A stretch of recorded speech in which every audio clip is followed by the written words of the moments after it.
Et en parlant de souffrance, ça nous amène aussi à ce que tout homme est en train de chercher, c'est la quête du bonheur. La quête du bonheur. Et là, vous avez peut-être une technique spécifique, ou des techniques, il faut dire, que vous pouvez suggérer ou proposer. C'est certain, c'est certain. Il y a plusieurs techniques qui ont été proposées. Jésus, par exemple, le Maître Jésus, il a proposé une technique.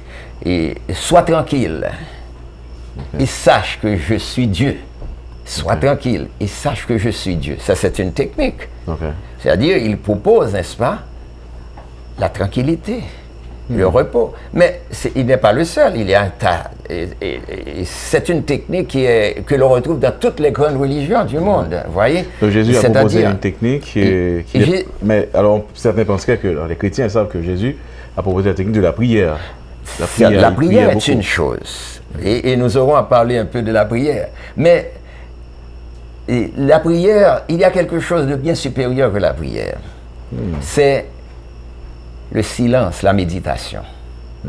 Sois tranquille, Jésus a dit, et sache que je suis Dieu. Sois tranquille, c'est-à-dire sois détendu. Il vous faut un moment de détente, un moment où vous regardez vous-même, n'est-ce pas?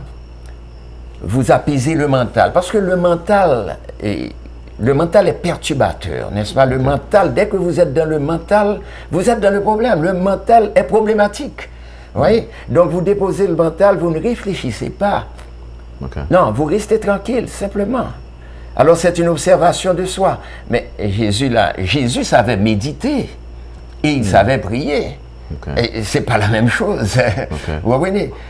Méditer, c'est la base, c'est la première chose, c'est la méditation. C'est réserver un moment de la journée, soit le matin, le soir, ou bien 2 fois par jour, un moment pour être seul avec vous-même. Vous comprenez? Alors que vous parlez de méditation, vous parlez de techniques de médition, il y a des techniques de méditation, bon, pour vous permettant de faire ce plongeon à l'intérieur de vous-même. Vous voyez? Et parce qu'il n'est pas très facile, hein. Il y a des gens qui ne sont pas capables de rester tranquilles. Non, s'ils restent tranquilles, ils peuvent courir, ils peuvent avoir peur. Vous comprenez? Vous comprenez?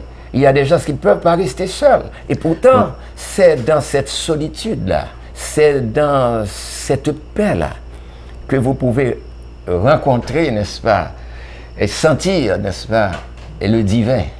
Vous voyez, la fusion avec lui. Ça, c'est profond. Et Jésus a dit aussi, c'est en lui que j'ai la vie, le mouvement et l'être. C'est une fusion, n'est-ce pas? Alors je parle de Jésus, et Bouddha, n'est-ce pas, dit pas mal de choses de ce genre. Et Krishna, n'est-ce pas, Baha'u'llah. Et Baha'u'llah vous dit au Fils de l'Esprit, je t'ai créé riche. Comment se peut-il que tu sois pauvre? Je t'ai fait puissant. Comment se peut-il que tu sois faible?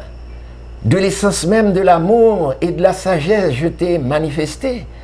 Comment se peut-il que tu t'occupes de quelqu'un d'autre?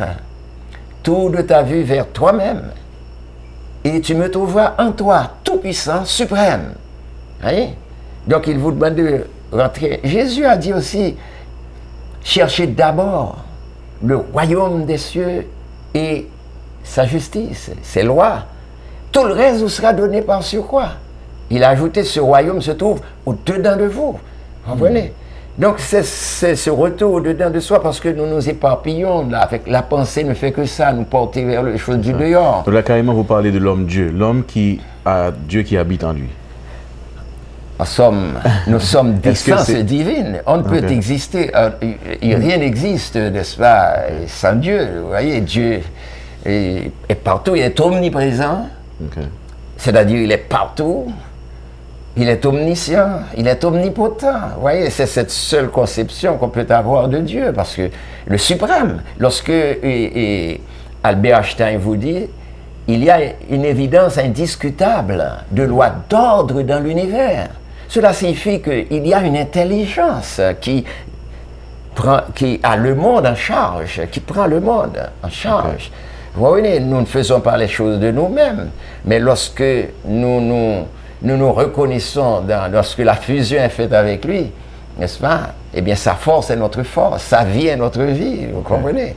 C'est ça la beauté de l'existence. Tout à fait. Et pour revenir à cette quête du bonheur, des techniques que l'on propose, une technique de méditation dont vous parlez, est-ce qu'on peut être plus spécifique? C'est quoi cette technique de méditation et on la pratique comment et de quoi est-ce qu'il s'agit? Il y a plusieurs techniques de méditation, mais ce qu'il faut retenir, c'est que c'est l'attention vers soi-même, au-dedans de soi, la tranquillité. C'est-à-dire, on apprend à s'observer. Parce que, voyez-vous, il est dit, les sages ont toujours dit que connais-toi toi-même, tu connaîtras l'univers et les dieux. Connais-toi toi-même. Mais comment se connaître? On se connaît par l'observation de soi. Okay. Mais si vous exprimez, si vous parlez, si le mental est en activité, vous ne vous observez pas. Vous n'avez pas le temps de vous observer.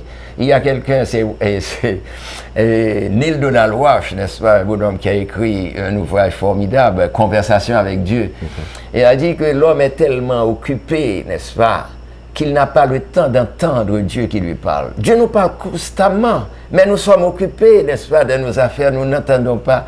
Parce qu'il s'agit tout simplement de pouvoir rester tranquille. Vous comprenez? Et maintenant, viennent les techniques. Les techniques, il y a un rapport avec la respiration. Voyez? Vous remarquez, lorsque l'on a une respiration haletante, c'est qu'on est préoccupé, on a peur, ou bien on vient de courir, ou bien des choses.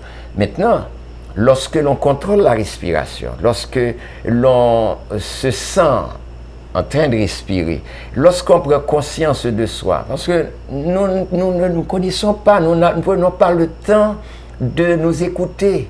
Voyez, il y a la circulation de notre sang qui se fait, il y a le métabolisme qui se fait au niveau des cellules, il y a notre digestion qui se fait, il y a un tas de choses qui se passent en nous, mais nous ne sommes pas conscients. Donc c'est de l'inconscience, vous comprenez? Maintenant, lorsque nous devenons conscients de nous, nous restons tranquilles, n'est-ce pas, dans la paix, et vous comprenez, mais la respiration devient de plus en plus calme, de plus en plus tranquille, et puis vous comprenez, on sent ça, on sent l'énergie qui circule. Nous sommes de l'énergie, hein, et il y a de l'énergie qui circule en nous. Et alors, on devient de plus en plus conscient de ça. Et puis alors, on sent un certain moment, n'est-ce pas, et de la force, du courage. Vous comprenez, on sent... c'est comme si on se ressourçait, n'est-ce pas? On recharge ses batteries. Oui, on recharge ses batteries, vous voyez? Vous voyez? Et alors, on devient en forme, n'est-ce pas? On est prêt, n'est-ce pas, pour l'existence. Et vous pensez que cette technique, cette technique, les solutions vis-à-vis de la pauvreté, la souffrance? Bon. Alors, nous allons passer à une autre idée. D'abord, nous disons que la méditation est la base. Ça vaut beaucoup mieux que la prière.